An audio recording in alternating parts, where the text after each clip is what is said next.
Warning, this video may not be suitable for all viewers. This content is aimed toward adults who are not easily triggered over harmless fiction, and know how to separate harmless fiction from reality.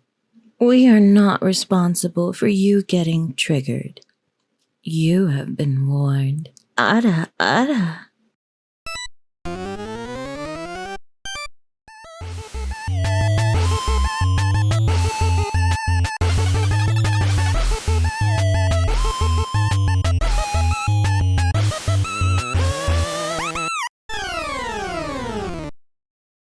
Hey, what's up everyone? It is I, the Video Game Hunter, and welcome to another Japanese import goods video.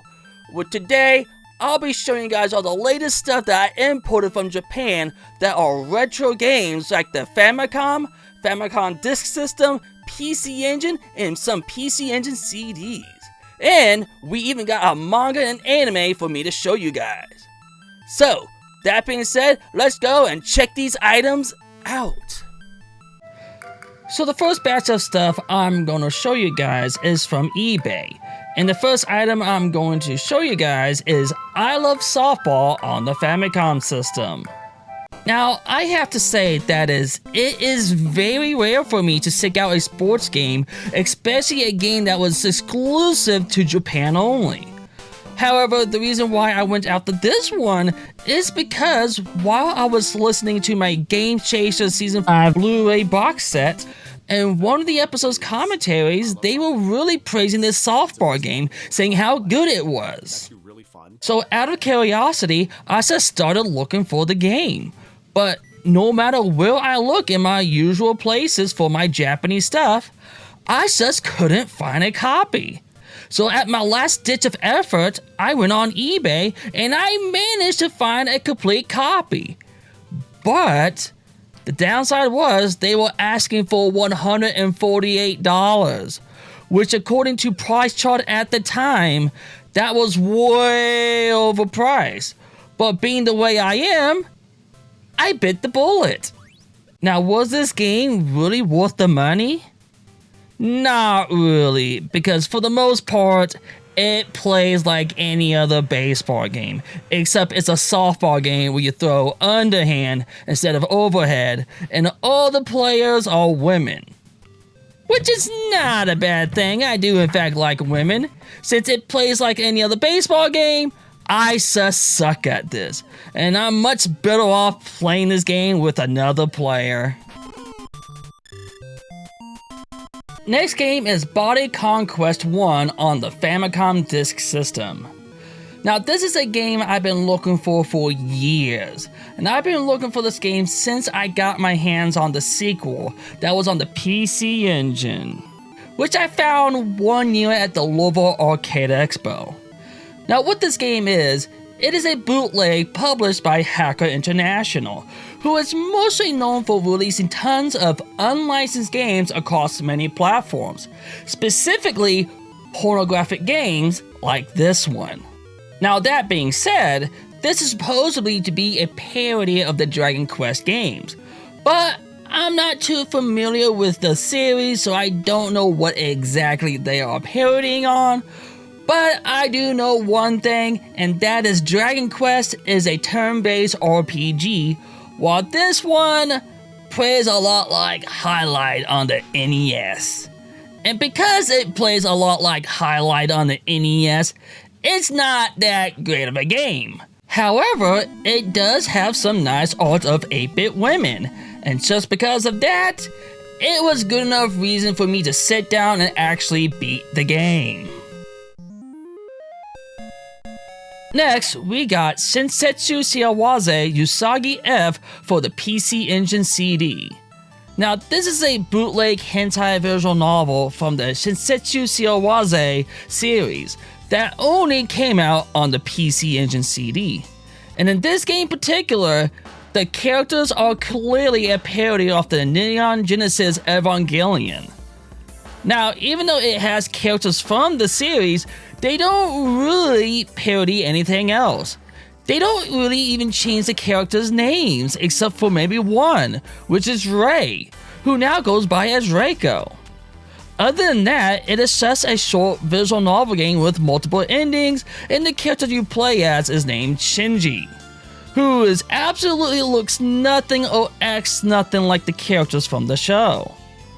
Well, mostly anyway. But that being said, Shinji, who just got done watching a dirty film, is now depressed because he doesn't have any girlfriends to be able to get laid. So he basically goes off and finds someone to bang. And that is basically it. The story is not that deep, but at least the game has nice art.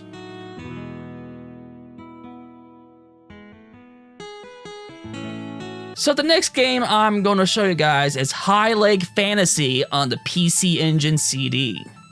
Now to operate this game, it's going to be a bit different compared to other PC Engine CD games. Unlike the other ones, you must make sure your game comes with a Game Express Hue card to boot up the disc, and you have to own either a PC Engine Duo or PC Engine Duo R. Trying to play this on any other PC Engine system just simply won't work, and this includes the Polymega at this time of recording. So keeping that in mind, judging by what the game case and how the gameplay looks, this game is clearly a parody of one of the classic Final Fantasy games. And what I read online, this is in fact a parody on Final Fantasy V, which I have yet to play, despite the fact that I do in fact own a copy. That being said, I'm giving you guys a heads up that I did not get far in this game, and that is simply because I died in my first battle, which completely destroyed me. And I have yet to figure out how to save my game, which means I had to start this whole game all over again. The next few items that I'm going to show you guys are stuff that I bought from using the Buy service. And the first game I'm going to show you guys is Lady Sword on the PC Engine. Now this game is made by the exact same people who did High Leg Fantasy, but unlike High Leg Fantasy, Lady Sword does not need a Game Express Hue card because this game is on a Hue card and not one of the CDs. Lady Sword is a dungeon crawler RPG. At first glance, you probably won't expect this game to be a Japanese exclusive, especially on how well they get the D&D-like graphics down. However, the gameplay isn't the greatest. It's actually pretty basic, and winning fights is pretty much based on luck. It's not like any other RPG where you start off with the weak monsters, then work your way up to a stronger monster. Nope, the game will pretty much throw whatever monster it feels like at you, even though you just started playing this game. Now the good news is that you can save and rest to restore your health anytime you want, but in doing so, you're also at risk coming across a demon monster who will attack you while you are asleep. So I suggest that you save first, then take a nap. After a while, and once you defeat the main boss on the dungeon floor, you will be awarded a way out of place picture of a real life naked woman. In my last Japan import goods video, I talked about how I recently got into a visual novel series called Famicom Detective Club for the Nintendo Switch. So much so that I went out of my way to buy the original first game for the Famicom Disk System. But also bought the exclusive physical copy of the special edition of the first two remakes on the Nintendo Switch. That being said, I now found the original second game on the Famicom Disk System, The Girl Who Stands Behind, Part 1 and 2. Now this is a prequel to the first game, and it shows you how the main character became a junior detective, and then this is his first big case on his own. Now my Japanese is not that great, but since I played the remake, I kinda know what's going on, but hopefully someday I can actually sit down and play this version of the game. So the next game I'm going to show you guys is a compilation that contains 4 games in one. Corpse Party Tetralogy Pack for the Nintendo Switch. Now, as of right now, I have yet to open this special edition, and that's mostly because I already have all these games on many different platforms, and I basically just bought this one just to have it in my collection. Now, for those who don't know what Corpse Party is, it is a very gruesome visual novel adventure game, which I would not recommend for those who don't want to see children being slaughtered. Unless you are like me, then I say go for it. This game is basically centered around these kids who basically wants to be best friends forever, and they end up doing this ritual that they found online to make that happen. But just like a lot of things online, it was a lie, and what ended up happening to these kids and some adults, they get sent to another school in another dimension where majority of them will be slaughtered. Now, I'm going to mention this right now. At this time of a recording, this game is currently a Japanese exclusive item. But it was announced recently that they will be releasing an American version very soon. But if you can't wait and you want it now, good news, you can still get this game, and the best part is the Japanese version does in fact have an English option.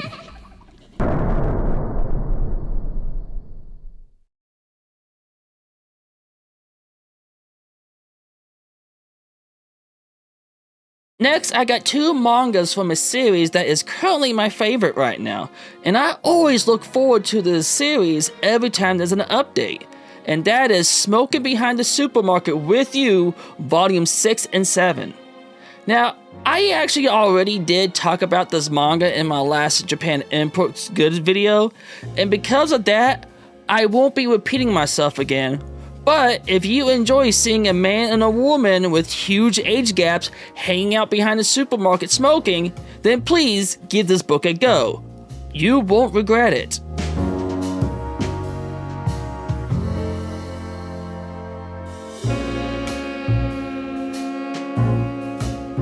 Okay, I got one more item for you guys, and I got this one from Torana no Ana, and it's a Blu-ray anime box set called Catch Me at the Ballpark.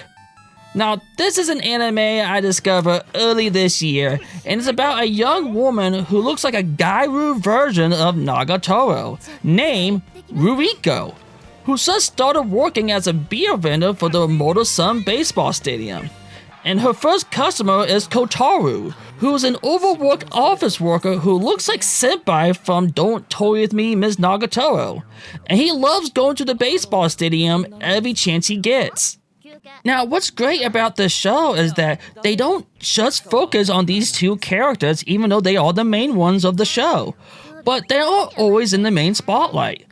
Almost all the characters kind of get their own little segments throughout the show, from baseball players to other vendors, or even the team mascot, which they do make a few references to viral baseball clips. Chances are in the AL East. I mean, I love our chances. You know, it's been. Man. Guys, keep it on the field.